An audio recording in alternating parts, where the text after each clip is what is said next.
그러니까 우리 지금 대한민국 입장에서는 그런 식으로 이제 근데 이제 그 부분에 있어서 사실은 테베랑 스파르타는 적대 관계였지만 우리나라 입장에서 지금 미국과 동맹 관계 있지 않습니까? 네, 예? 그쵸.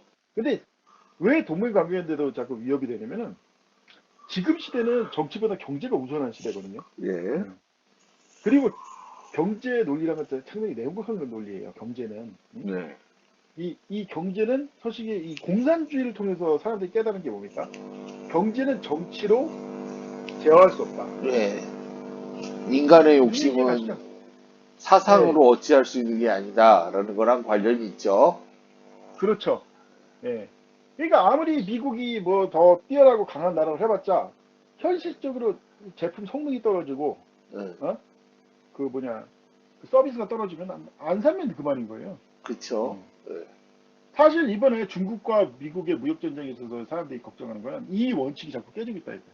그러니까 미국이 더 좋은 제품을 만들어서 경쟁할 생각을 안 하고 자꾸 중국 그 물건 사지 마, 팔지 마, 뭐 이런 식으로 정치적으로 자꾸 이걸 어떻게 하려고 하는 거예요. 근데 이거는 과거 북한이나 소련이 했던 공산당 방식이에요, 사실 내가 보기엔. 예, 지금 중국하고 패권 전쟁에서 미국이 위험한 게 정작 중국은 자본주의 방식으로 싸우고 있고 예, 미국은 공산주의 방식으로 싸우고 있다. 저는 그렇게 보고 있습니다. 예, 예. 그러니까 그 옛날에 그 소련이 어떻게 미국하고 전쟁 경제 전쟁을 했어요? 아예 안 사고 안 쓴다. 예, 그쵸. 안 쓰고 안 쓴다. 예, 예. 우리가 팔고 하나도 될 만한 것만 판다. 뭐 에너지 같은 거. 어?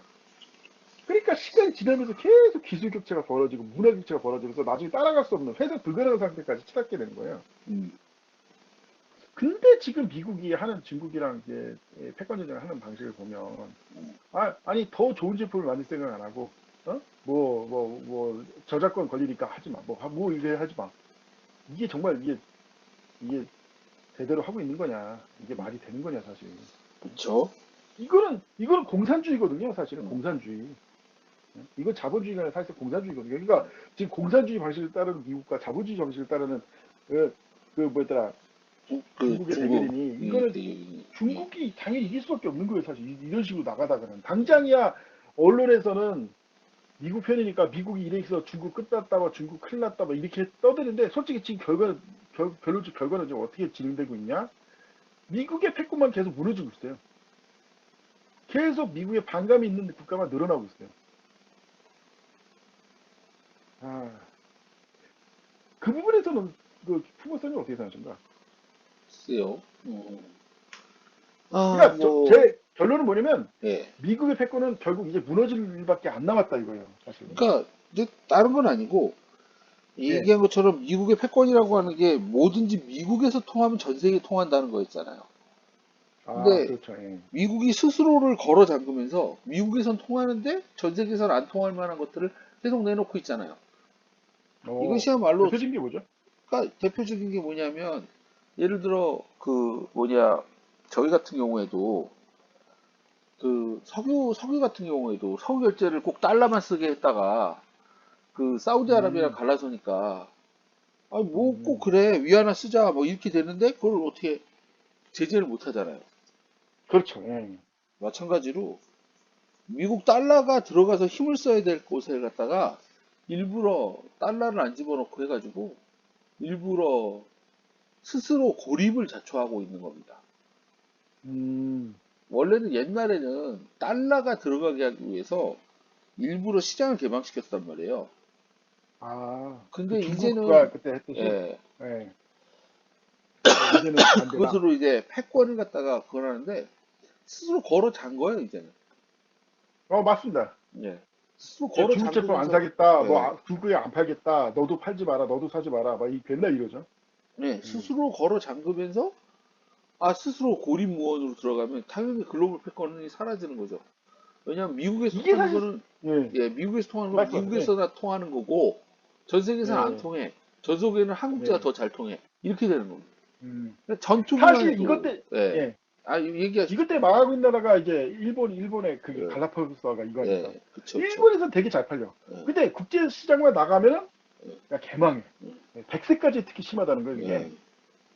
그러니까 일본인 특성이나 일본인 입맛에 맞는 백색 가전을 만들어서 한국 제품보다 몇 배 비싸게 팔아도 애들이 사주는 애들이 있다는 거예요. 네. 예? 근데 정작 국제 경쟁은 빵에 가깝다 이러니까. 아, 그러니까 사실 미국 패권이 무너지는 이유 중에 하나가 너무 일본스러운 게 많다는 생각도 좀 드네요. 예. 미국은 안 그쵸. 그리 척했지만 네. 슬슬 이제 일본스러운 게 자꾸 묻어나오고 있다. 뭐 인체 실험한다든지 뭐 그런 것도 있지만. 음. 자, 그 후바씨 생각에 과연 그 우리나라가 완전히 미국 패권을 이제 완전히 그 글로벌 리더십을 가져올 수 있을까요? 어떻게 생각해요? 점점 넘어간다고 봐요. 네. 음, 그러니까 예를 들어 뭐 음악, 이제 영화도 이제 미국에 흥행하는 게 반드시 전 세계에 흥행하는 게 아니죠? 아 그런가요? 아, 근데 이번에 탑건 경우에는 또 아니지 않은데 탑건 같은 경우에는 또 아, 근데 글로벌 이제 흥행을 좀 하죠. 얘기한 것처럼, 근데 이제 중국에서는 탑건 안 되잖아요. 상영이 안 되잖아요. 아, 스스로 아, 전 세계 13억 시장을 스스로 문을 닫았잖아요. 음, 옛날에는 안 그랬었는데, 다 그런 음, 식이라는 거죠. 그러니까 글로벌 패권을 그러니까 잊어버린다는 거예요. 아, 탑건이 알겠습니다. 흥행했다고 하죠. 전 세계적으로 흥행했다고는 하지만 전 세계 인구 13억에 해당하는 중국은 열지 못했잖아요. 그런 식인 거죠. 음, 음. 괜히 이 글로벌 호구짓을 해가지고.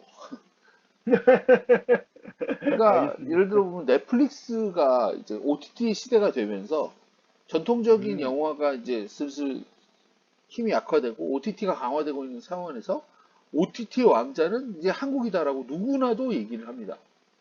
그렇죠. 예. OTT 콘텐츠에 맞는 작품을 만드는 나라는 한국이다. 미국은 그렇죠. 2시간짜리 영화에 너무 그 집착을 하다 보니까 음, OTT로 가기에는 이상하게 뭔가 좀 어설픈 거예요. 아, 예. 그래서 이제 그것 때문에 이제 그 얘기한 것처럼 OTT 시장에 어떻게든 해먹겠다고 이 디즈니 플러스가 나왔는데 디즈니 플러스도 다 옛날 거 재탕이지 새로 나온 걸 개봉했을 때 그렇게 막 글로벌 흥행을 하지 못하고 있는 건 사실입니다. 음.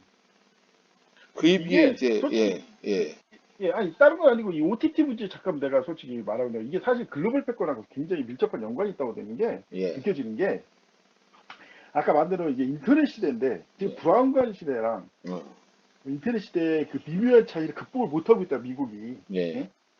근데 사실 미국이 그 세계 브라운관을 점령한 첫 번째 비결은 뭐냐면 펑펑 터트리는 거예요 사실. 예? 음, 뭐 웅장한 게 막 날아다니고 이번에 탑건이 어떻게 보면 마지막 라스트 그냥 블록버스터, 끝물이라고 쓰는 게 예, 블록버스터. 블록버스터. 그렇죠. 어, 블록버스터죠.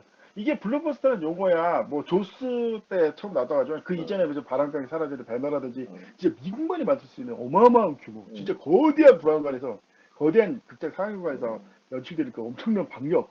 어? 어, 근데 OTT는 집에 있는 TV를 보다 보니, 음, 이게 사실은 잘 와닿지 않는 거예요. 자, 그러면 뭐가 심리면 사실은 깊이 있는 정신적 어, 감성, 깊이 있는 감성, 사실 어. 핵심은.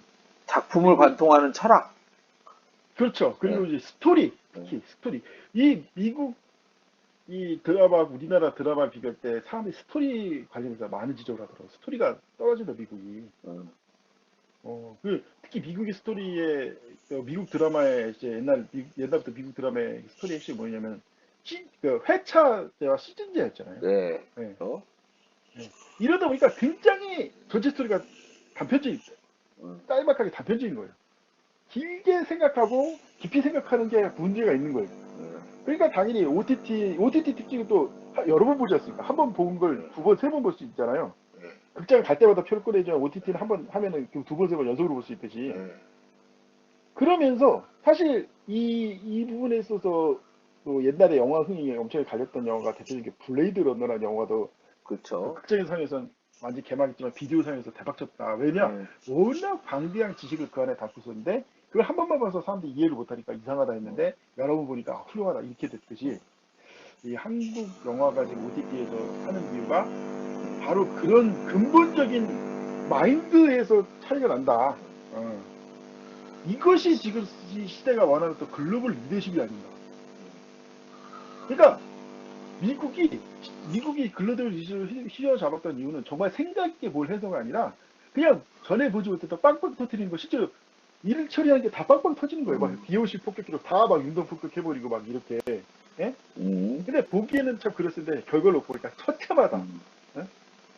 쓸데없이 민간인 희생자만 나오고 쓸데없이 나라만 망하고 피해만 막심하고 되는 건 아무것도 없고. 어? 그러니까 허구한 나면 아프간에서 깨져서 도망가고 말하면서 해외에서 도망가고 최근에는 바그다드에서 도망쳤다는 거예요. 네. 예. 왜냐면 바그다드가 어딘지 아시죠? 이라크 수도지 않습니까? 네. 힘들게 점령을 했는데 거기를 지킬 만한 유지할 만 거기 지키기 위해서 유지할 만한 병력이 없어가지고 병력이 얼마 안 되니까 지금 어느 정도 폭등 사태가 일어났는데 이거를 감당할 수 있는 미군 병력이 없다는 거예요. 그래서 미국 대사에서 벌써 도움부터 치기 시작했다는 겁니다. 그거 헬기 타고 월남전처럼